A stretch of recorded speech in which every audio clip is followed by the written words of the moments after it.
Okay, we have a breaking news coming in related to the same. Let's take a look at that. Politics over the parliament breach is escalating. That storm is refusing to die down. This is related to Rahul Gandhi because he is hit out at the center, and he has said that as far as the parliament security breach is concerned, he says unemployment is the main reason for the same. So that's the big breaking news coming in. Rahul Gandhi claiming unemployment is the reason for the parliament security breach. Reaction coming in. Listen in.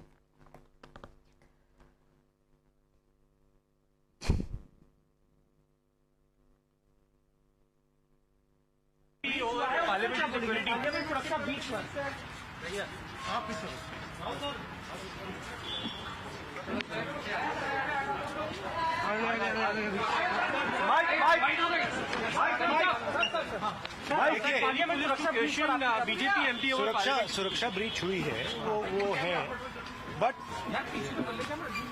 क्यों हुई? जो देश में सबसे बड़ा मुद्दा है बेरोजगारी का मुद्दा, जो पूरे देश में उबल रहा है, मोदी जी की पॉलिसीज के कारण हिंदुस्तान के युवाओं को रोजगार नहीं मिलता, तो ब्रीच जरूर हुई है, बट इसके पीछे कारण बेरोजगारी है और महंगाई है। धन्यवाद। Thank you sir. Thank you sir.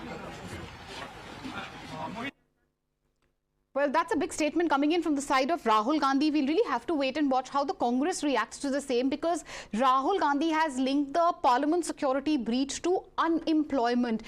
Is that a sort of justification? We'll have to wait and watch really with the type of line which the BJP takes. But big statement coming in from Rahul Gandhi. We just listened in to what Rahul Gandhi had to say. There's a massive storm which has now emanated over the parliament security breach. Rahul Gandhi saying that this has to do with unemployment. This type of attack happened on the parliament simply because unemployment really has crossed all limits. That's the big breaking news coming in as far as the parliament security breach is concerned. Big statement coming in from the side of Rahul Gandhi. Rahul Gandhi now claiming that the security breach has to do with the issue of unemployment. Aishwarya live with us. Aishwarya, big statement coming in from the side of Rahul Gandhi. Rahul Gandhi linking the parliament security breach to unemployment, saying that the root cause for the attack is the frustration in the youth and unemployment. Well, that's the first reaction of Rahul Gandhi on the parliamentary security breach incident. Rahul Gandhi clearly had claimed that it is unemployment, it is inflation in the country, and Modi government's policy, which is the main reason for the parliamentary security breach. Remember, these individuals who were the intruders had earlier links of protest at different places, and they were linked to Congress party and Trinamool Congress as well. We have seen those pictures of Neelam, of other intruders. They were protesting against Modi government's policy, and certainly therefore the reason perhaps now Rahul Gandhi also spoken so soon after the important meeting of the Gujarat Parliamentary Affairs Committee ended. He said that it is unemployment, it is inflation and Modi government's policy which is the main reason of parliamentary security breach, and this perhaps can be linked as far as these intruders are concerned, who are raising slogans of Tanashahi Nahi Chalegi inside the parliament when they jumped from the gallery, certainly relating to the voice that they wanted to raise inside the parliament and outside as well. But this clearly had asserted that Rahul Gandhi wanted to claim that these individuals wanted to raise their voice, and that is of course of unemployment, inflation and Modi government's policy. So Rahul Gandhi's big attack on the Bharatiya Janata Party as well as the centre, and stating that unemployment is the main issue and the main reason of parliamentary security breach. Aishwarya, why don't you stay with us? We have Mr. Dushyant Gautam of the BJP. He's also on the phone line with us. So thank you, sir, for joining us. So what do you have to say about this attack coming in from Rahul Gandhi, saying that the root cause behind the parliament attack is actually frustration amongst the youth? It is unemployment, बेरोजगारी वो वजह है जिसकी वजह से ये parliament पे attack हुआ। ये राहुल गांधी का कहना है, आप क्या कहना चाहेंगे सर? देखिए, राहुल गांधी जी को खुद को समझ नहीं है। अभी इन राज्यों में हार कर आ रहे हैं, उनको मालूम होना चाहिए कि देश की जनता ने उनके विचारों को नकार दिया है और आज देश विकास की ओर बढ़ रहा है, 5वीं अर्थव्यवस्था की ओर पायदान पे खड़ा है, 3री अर्थव्यवस्था की ओर बढ़ रहा है।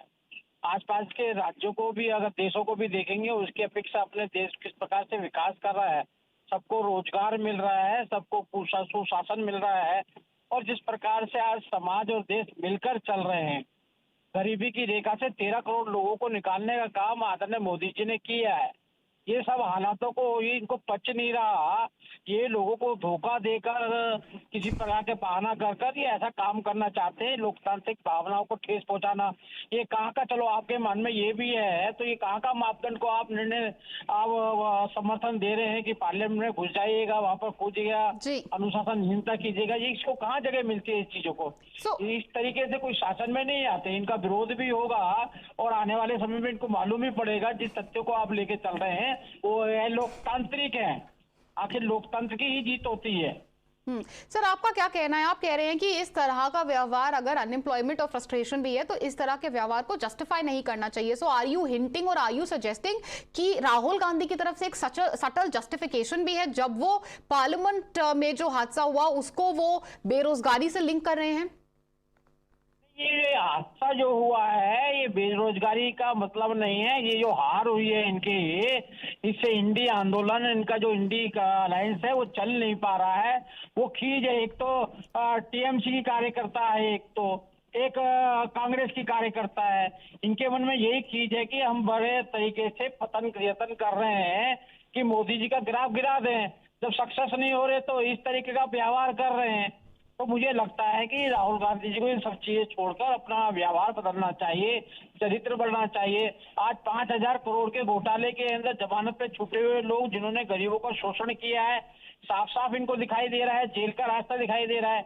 इसकी घबराहट में ये सारे काम कर रहे हैं और जनता इसका समय समय पे जवाब दिया भी है और आने वाले समय में जवाब देगी। Point taken. BJP attacking Rahul Gandhi. Aishwarya is also live with us. Aishwarya, I believe you have Mr. Shakti Singh Gohil with you. Over to you. Well, certainly we'll try to speak to Shakti Singh Gohil over here, sir. Sir, just one quick comment as far as Rahul Gandhi is concerned. He just spoke on the parliamentary security breach. उन्होंने कहा कि unemployment, inflation main reason है इस parliamentary security breach का। किस तरीके से देखते हैं? देखिए, ये सही बात है। वो जो युवा है उन्होंने कहा कि हम भगत सिंह जी से प्रभावित हुए क्योंकि भगत सिंह जी ने ब्रिटिश गवर्नमेंट की आंख खोलने के लिए, आवाज पहुंचाने के लिए किया। आज रोजगार नहीं है, वो लड़की तैयारी कर रही है गवर्नमेंट जॉब की और ये प्राइवेटाइजेशन कर रहे हैं। गवर्नमेंट जॉब इतनी खाली होते हुए भी जॉब नहीं निकल रही। जो कहा हुआ है वो तरीके को कोई जस्टिफाई नहीं कर सकता है, हम बिल्कुल जस्टिफाई नहीं कर सकते हैं उसको। पर सरकार को इसकी बहस करनी चाहिए आके। पार्लियामेंट में कुछ ऐसा हुआ, पहले हुआ था, आडवाणी जी ने खुद बयान दिया, फिर वाजपेयी जी ने खुद प्रधानमंत्री के तौर पे दिया। अब गृह मंत्री बाहर मीडिया में भाषणबाजी कर रहे हैं और पार्लियामेंट में क्यों चर्चा ना हो?